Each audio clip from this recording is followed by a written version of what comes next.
নমস্কাৰ বন্ধু-বান্ধৱীসকল, আজি আমি সাধাৰণ জ্ঞানৰ 20টা অতি গুৰুত্বপূৰ্ণ প্ৰশ্নৰ বিষয়ে আলোচনা কৰিবলৈ গৈ আছো। তো বলক অলপ দেৰি নকৰাকৈ ভিডিঅ'টো আৰম্ভ কৰোঁ।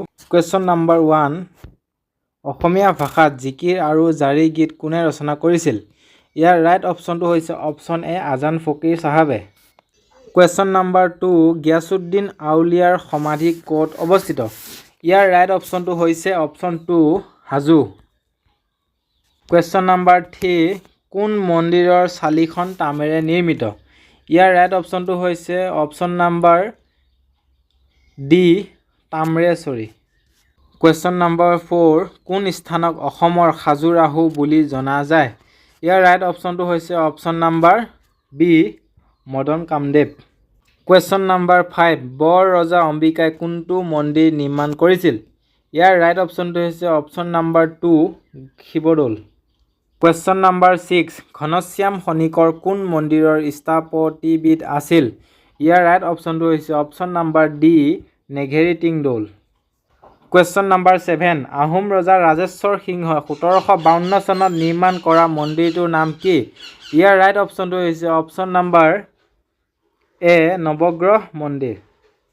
কুৱেশ্যন নাম্বাৰ 8, জোৰ পুখুৰী কোন ঐতিহাসিক মন্দিৰৰ অংশ? ইয়াৰ ৰাইট অপশ্যনটো হৈছে অপশ্যন নাম্বাৰ এ, উগ্ৰতাৰা। জোৰ পুখুৰী উগ্ৰতাৰা নামৰ ঐতিহাসিক মন্দিৰৰ অংশ। কুৱেশ্যন নাম্বাৰ 9, নৰকাসুৰে কোন মন্দিৰলৈ এৰাতিৰ ভিতৰতে শিলৰ চৰি বনাইছিল? ইয়াৰ ৰাইট অপশ্যনটো হৈছে অপশ্যন নাম্বাৰ এ, কামাখ্যা টেম্পল। কুৱেশ্যন নাম্বাৰ 10, 1656 চনত কোচ ৰজা নৰনাৰায়ণে কোনটো মন্দিৰ নিৰ্মাণ কৰিছিল? ইয়াৰ ৰাইট অপশ্যনটো হৈছে অপশ্যন নাম্বাৰ এ, কামাখ্যা মন্দিৰ। কুৱেশ্যন নাম্বাৰ 11, কামাখ্যা মন্দিৰ কোন পাহাৰত অৱস্থিত? ইয়াৰ ৰাইট অপশ্যনটো হৈছে অপশ্যন নাম্বাৰ এ, নীলাচল পৰ্বত বা নীলাচল পাহাৰ। কুৱেশ্যন নাম্বাৰ 12, সতীৰ জিভাখন কোন ঠাইত পৰা বুলি বিশ্বাস কৰা হয়? ইয়াৰ ৰাইট অপশ্যনটো হৈছে option number 3, Tukreshwari. Question number 13, তলৰ কোন স্থানক দ্বিতীয় কাশী বুলি কোৱা হয়? ইয়াৰ ৰাইট অপশ্যনটো হৈছে অপশ্যন নাম্বাৰ 3, শ্ৰী সূৰ্য পাহাৰ। কুৱেশ্যন নাম্বাৰ 14, জ্যোতি চিত্ৰবন কোন চনত প্ৰতিষ্ঠা কৰা হৈছিল? ইয়াৰ ৰাইট অপশ্যনটো হৈছে অপশ্যন নাম্বাৰ 2, 1961। কুৱেশ্যন নাম্বাৰ 15, জ্যোতি ভাৰতী বা পকি কোনগৰাকী সাংস্কৃতিক মহাৰথীৰ জন্মস্থান আছিল? ইয়াৰ ৰাইট অপশ্যনটো হৈছে অপশ্যন নাম্বাৰ 3, জ্যোতিপ্ৰসাদ আগৰৱালা।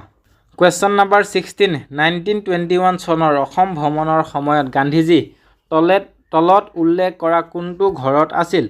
ইয়াৰ ৰাইট অপশ্যনটো হৈছে অপশ্যন নাম্বাৰ 4, পকিত বা পকিক কি বুলি জানো আমি, জ্যোতি ভাৰতী। কুৱেশ্যন নাম্বাৰ 17, অসম নাট্য সন্মিলনৰ প্ৰথম সভাপতি কোন আছিল?